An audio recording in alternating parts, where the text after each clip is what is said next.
Gina Cojuangco mula sa kilalang pamilya ng mga Cojuangco. Ira Javier, lumaki sa Amerika, isang true blue California girl. Lexi Schultz, mula sa naggagandahang angkan ng mga Revilla. Risa Mananquil Samson, supermodel at socialite. Mga city girls na nasanay sa komportabling buhay.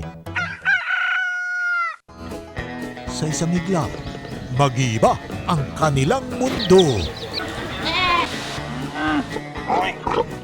Kayanin kaya nila ang mabuhay dito sa isang bukid sa Batangas.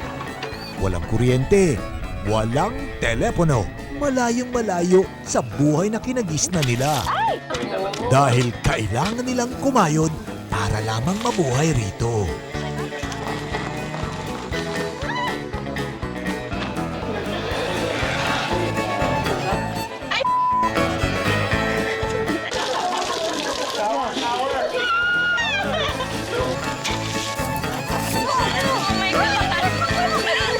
Sino kaya ang magtatagumpay?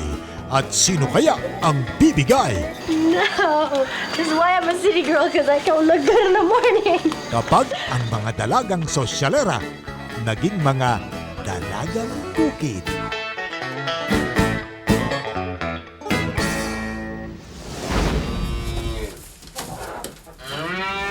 Naghihintay ka ng physical challenge, di ba? Kanya may nahanap yan eh. So meron kaming kinalat na 30 na buko dito at 30 na buko doon. Unaan kayo makarating sa inyong kubo, dala-dala ang inyong kariton. Kailangan makompleto ninyo yung 30 dyan sa kalye. We can put it directly. Hindi pa. Because ito gawa sa bakal. Ito naman, kahoy. So the first team na makalagay ng 30 dyan has the opportunity to choose kung gusto nila yung kahoy or gusto nila yung bakal. Okay? The winner of this will get 20 points. Come on, 20. And go! Si Gina, maramihan kung dumampot. Ang lakas mo pala. Ang dami nang nakuha ng mga diwata.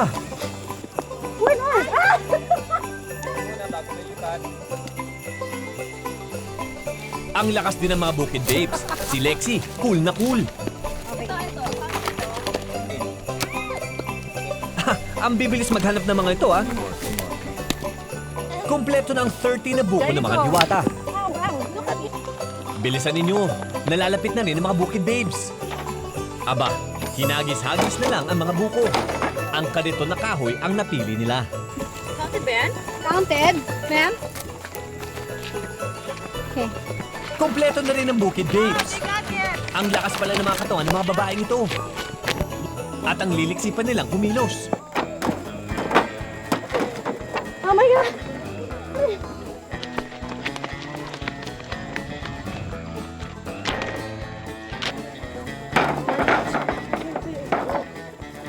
You pull it or push it?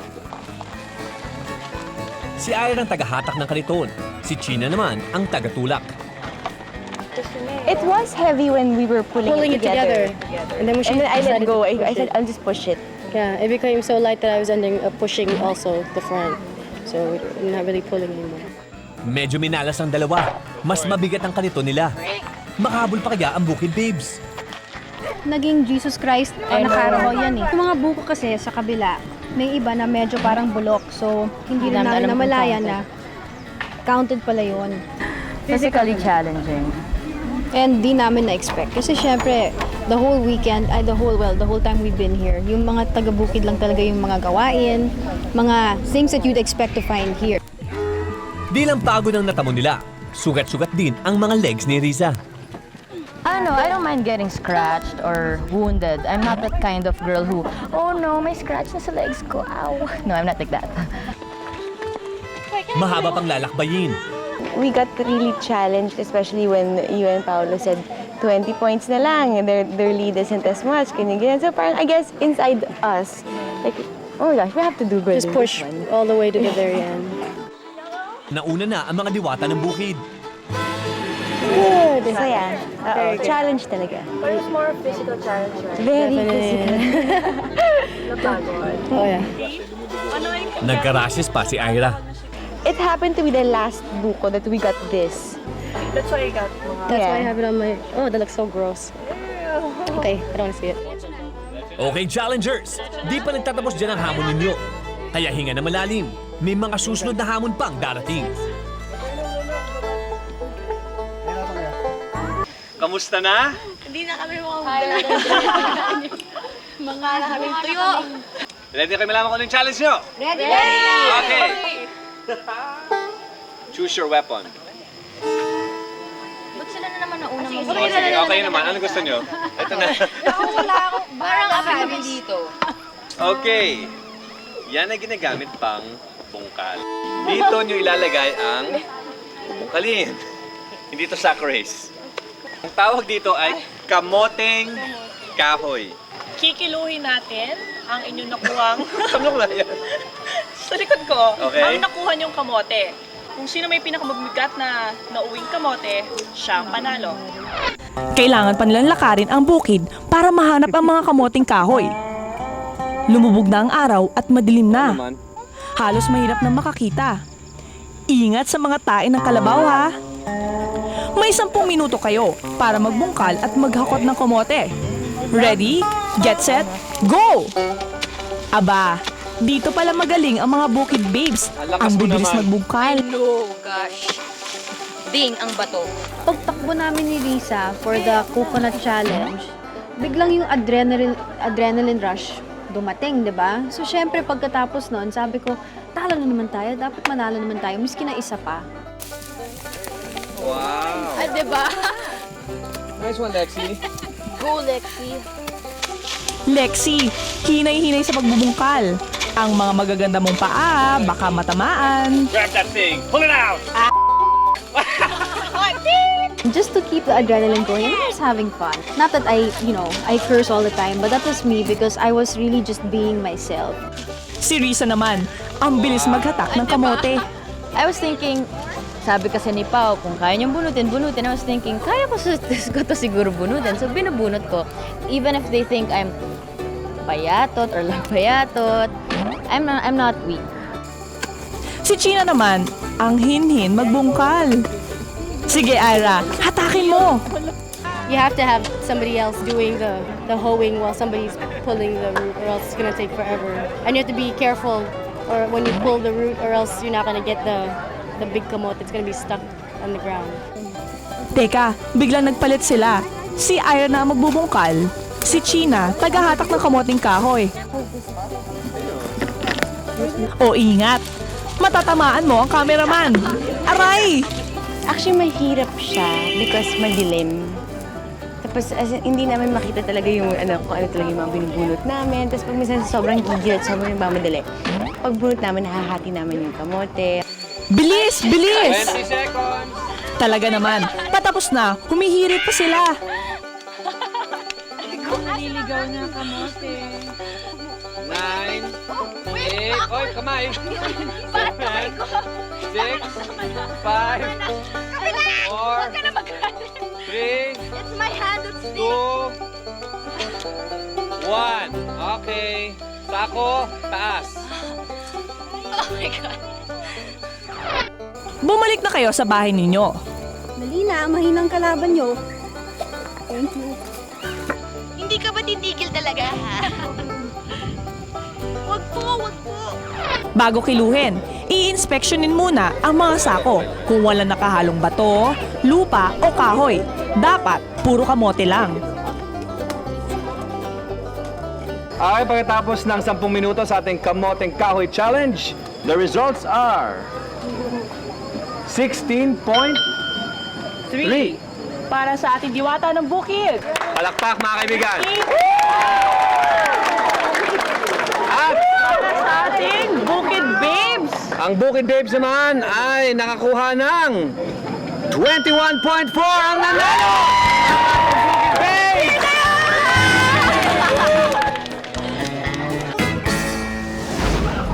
May huling kailangan gawin before the awarding. Choose one item that you brought with you today para ibigay kila Aling Presi at kay Mang Paul. Anything that you pack, that you have with you. It can be anything. It can be something you make, whatever. Cologne mula sa koleksyon niya ang naisipan ni Chinang ibigay para kay Aling Presi. Wala lang, para maalala niya yung amoy ko, di ba? Siyempre sa sense of smell, maalala mo ang mga memories. Kapag maamoy niya to, maalala niya. Yun lang. Sombrero naman ang nahanap ni Risa para kay Mang Paul. This cap will remind them that I'm sure they'll put it on when they work out in the field or any kind of work they do. And every time a drop of sweat drops, they'll remember us that we were here too. At kay Ira naman, bandana na ginamit niya sa mga challenges. It's all sweaty and stuff, but it's sentimental because, it's hard work right here. So, yeah, I'll give them this. Mabilis naman nakahanap ng tuwalya si Lexi. Ito daw ang ibibigay niya. Basta, just remember yung mga lalaginding nyo galing sa Bukid. Bukid, Manila. We will always remember you and we hope that we weren't too much of an inconvenience. So, thank you again for having us and I hope you enjoy this small gift of thank you. Tapos na ang challenge ng mga dalagang bukid. Isang huling selebrasyon ang naghihintay sa kanila bago sila umalis dito.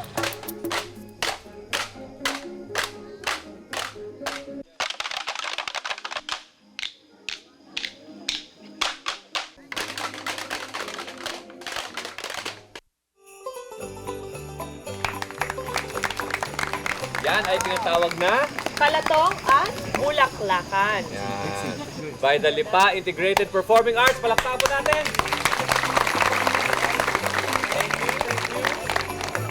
Tawagin na natin sila. Ira Javier!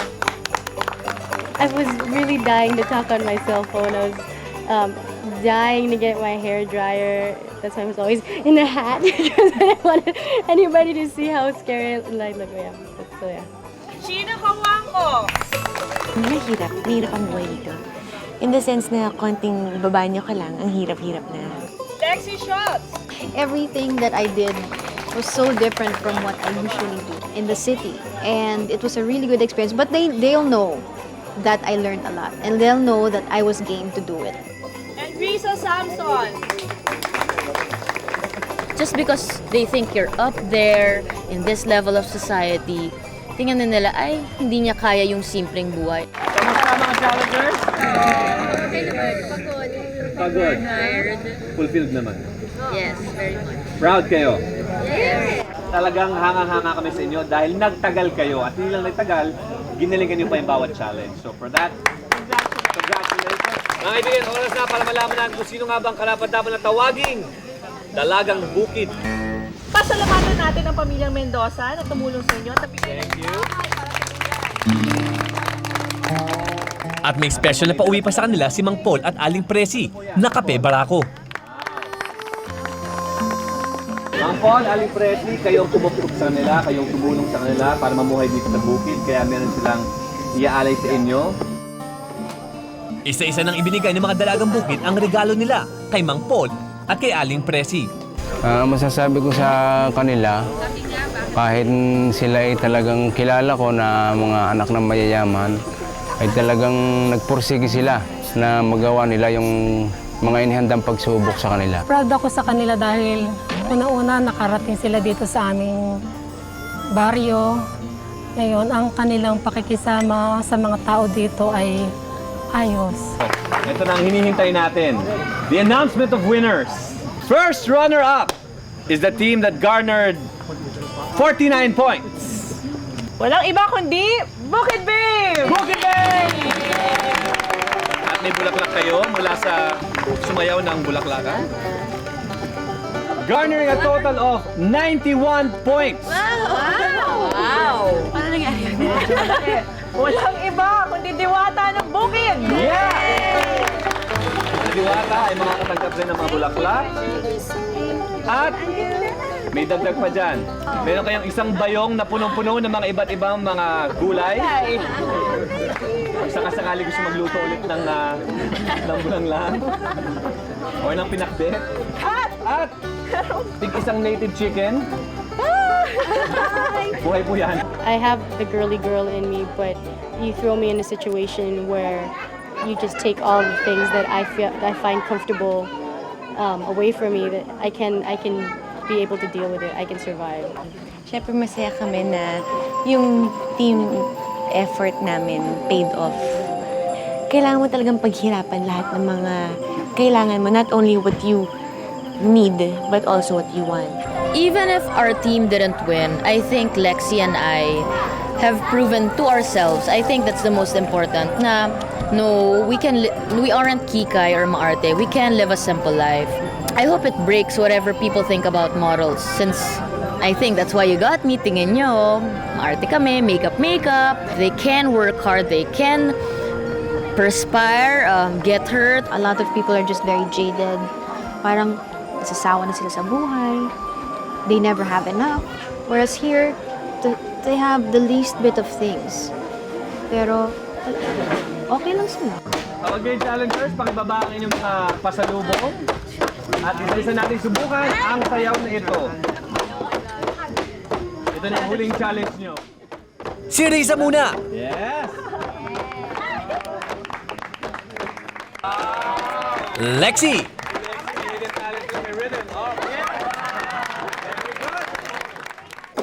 Sheena!